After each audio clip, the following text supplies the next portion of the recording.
Hello, everybody. Thank you so much for joining me for one of my little ramble rants, and I hope that you are having a great day.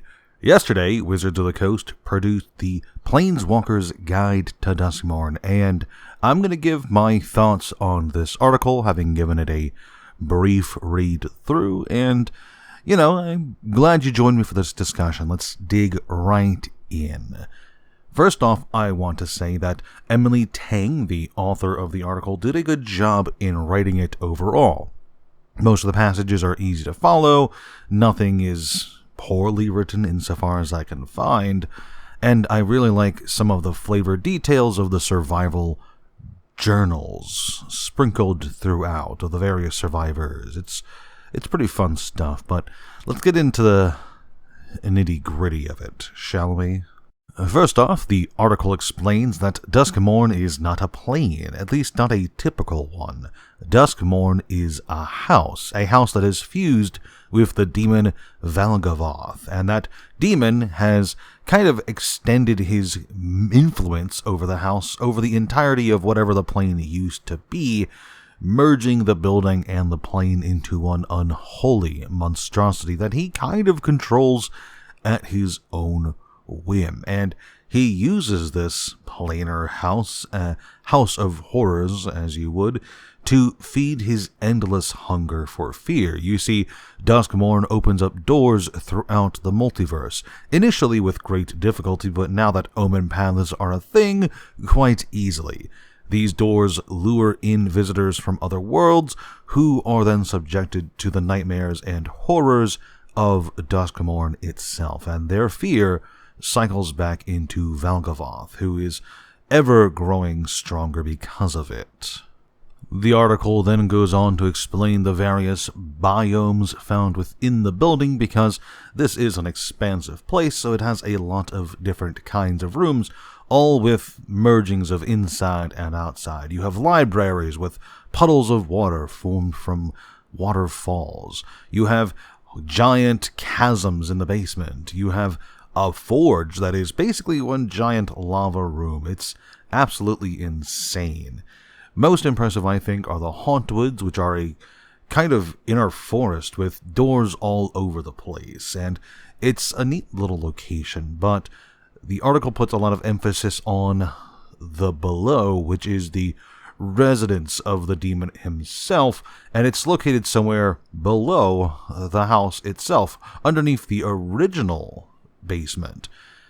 And it's a neat place overall, but I have to say, restricting what is effectively an infinite house to, 5 different kinds of biomes is kind of a strange choice, but I digress. We're then given a look at some of the residents of the house, the nightmares that are generated by the various fears of the living residents, the cellar spawn, which are the spawn of Valgavoth, who hunt down the various people in the house, the glimmers, which are ghosts created by hope itself, and then of course we have the various different residencies of the house, like the cult of Valgavoth, these insane people who believe that by feeding all their fear to the demon, they will create a world of harmony, which is absolutely silly, in my opinion. Then you have the glitch ghosts, which are the spirits of the world from before Valgavoth's reign, who have somehow found a way inside the house, even though they aren't supposed to. You see, when Valgavoth took control of the plane, he pressed the boundaries of the physical world against the spirit world, pushing the spirit world to the very edges of the plane's perimeter, basically bordering with the blind eternities, and everything that lived within that spirit world is kind of not able to get inside the house, except through, the very smallest cracks. And they become these distorted ghosts, glitch ghosts, which are benevolent or malevolent, based entirely on circumstance. Then we have the Razorkin, which are just Rakdos cultists. I'm not going to talk about these idiots anymore. And next up is the Wicker Folk, which is a bunch of the original survivors of the plane, I suppose, who turned themselves into these pseudo-ent monstrosities in order to survive longer. They have a really freakish look to them. This one that they put in the article is basically just an amalgamation of sticks and bone, essentially. Then there is the migrant from the unsets, the living toys, the quickened toys, which are inanimate objects that have been given deadly sentience, and they hunger for the flesh of the living. Basically, imagine an entire menagerie full of Chucky dolls. Other residences of the house include gremlins, for some reason, beasties, which are amalgamation monsters that roam throughout the halls of the house. And I have to say, beasties, it does sound like they had a placeholder name and they just never got around to fixing it. And of course, actual demons exist in Duskmourn itself, although it's said in the article that Valgavoth went through the effort of, beating every other demon into submission, breaking their spirit, so to speak. But they are still demons, they are still dangerous creatures that roam the house, and you have to be careful. The article concludes with a brief summary of survivors, a few ways they attempt to live out their days in this house of horrors, as well as a brief summary of the House Institute and Benefactors and Doorblades, which are different survivor factions. And at some point here, they mention that they managed to figure out safe rooms in the house for their survival, organization, etc., which I thought to be very silly. Now, my thoughts on the article. First, it needs to be said that I thought the exact same thing everybody else is thinking. This is just Dead by Daylight, the set. There's a malevolent entity existing in some nightmare realm who feeds off the fear of survivors as they battle against horrifying entities. If that doesn't scream Dead by Daylight to you, then you've probably never played the game. Second, I have to be very clear, I do prefer it these days when Wizards of the Coast makes new planes, because it means that they are less likely to return to existing planes and ruin them. I am dreading our soon-to-be return to Lorwyn, and I do not look forward to seeing what they do to my beloved world.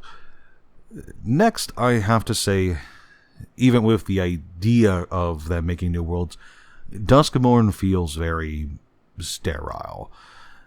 It feels very safe. Yeah, there's a lot of mention of horror and death and fear around every corner, but the art just feels stale. It feels like the kind of thing you would find on a Cartoon Network ad for a super scary storytime cartoon. I don't feel that overwhelming sense of dread that I feel like you need to experience when looking at a horror story. Now, I'm not sure when this set releases. Perhaps it is just in time for Halloween, but Some other highlights of the article that I thought were strange are the Ghostbusters. Things like glitch ghosts were introduced in this article exclusively to talk about how they can't be defeated by normal means or even ghost murdering means. Instead, you have to, assemble a Ghostbuster contraption to defeat them using old, forgotten technology. And I was just like, yeah, that's just Ghostbusters. Okay, whatever. In fact, the one of the pictures of the survivals has him wielding some crazy Ghostbuster gun, and I just thought it was the silliest thing ever. The idea that the survivors have safe houses, safe rooms, in a building that is completely controlled and merged with a demon, I also found to be absolutely laughable. After all, the demon is the building is the demon, so the very concept of a safe room is absolutely laughable, especially if it can morph the environment of the house to its whims. Like, any room that you think is safe is only going to be safe for a few minutes at most, if this demon has as much control over the house as the article seems to imply. Some questions are raised about Duskmourn itself, such as, this plane was obviously invaded by New Phyrexia during the New Phyrexia attack on everything, so how did the house respond to that? Were those New Phyrexians integrated into the building? Were they driven to despair and madness by the horrors in the house? What happened? I kind of need to know, since New Phyrexia is a terror analog, and Duskmourn is a terror analog. I would very much like to know what happened when these two fear factors met. Another question is, how big a threat is Duskmourn really? The article goes to great lengths to explain that people are kidnapped from bountiful plains and brought here as terror-stricken survivors, but how long, really, until you get someone like Chandra or Liliana or Garrick caught up in one of Duskmourn's doors and brought to the halls of the house? The article mentions that the building itself is not indestructible. Repairs need to be made by the cultists of Valgavoth, and the plants inside the building even can cause damage to its interior. So, the building is not indestructible, which means if someone like Chandra either planeswalked there or found their way in, there's only so much building. Chandra could probably very quickly burn through the entire place with relative ease. And she's not someone who's easily frightened by, like, random monsters and nightmares popping up. So I imagine, like, what is Valgavoth's plan for something like that? What is Valgavoth's plan for someone like Tyvar, who has no fear? He's kind of mocked the idea of fear and pain before, in fact. So, I don't know. There's a bit of inconsistency here. Like, does the demon have some kind of universal fear to subdue the most hardy individuals? I don't know. I don't think so. I don't think Wizards of the Coast put that much thought into it. It looks kind of like they just took the idea of Dead by Daylight, mixed in a bit of Silent Hill for good measure, and called it a day, making this world another lazy plane. I am going to reserve my full judgment for when the story of the set is out, but I'm curious what it could possibly be.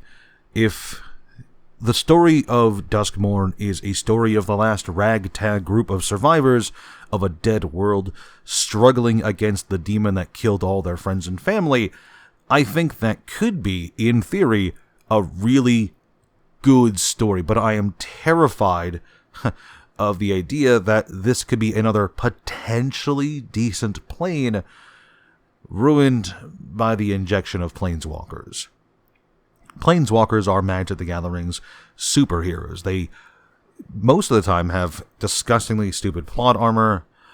They just kind of jump in and out of stories at will, and they rarely suffer consequences for their actions, regardless of whether or not they should.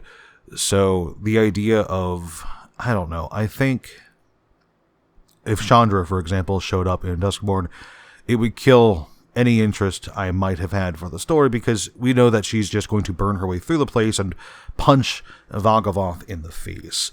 But, again, if it is just a story of the terrified survivors doing their best to make it through another day, that could be interesting. You know, seeing the perspective of some terrified person huddled in a room as some monstrosity barrels towards him, quickly trying to assemble the right weapon needed to defeat them, that could be potentially really cool. Another final thought I have is, why is Wizards of the Coast advertising Duskmourn? I don't think it's the next set. I could have sworn that Bloomborough was the next set, so releasing Duskmourn information is kind of weird to me, but that's really all I've got for you guys today. I'm going to cover more of this as it pops up. What do you guys think? Let me know in the comment section below, and I will talk to you later.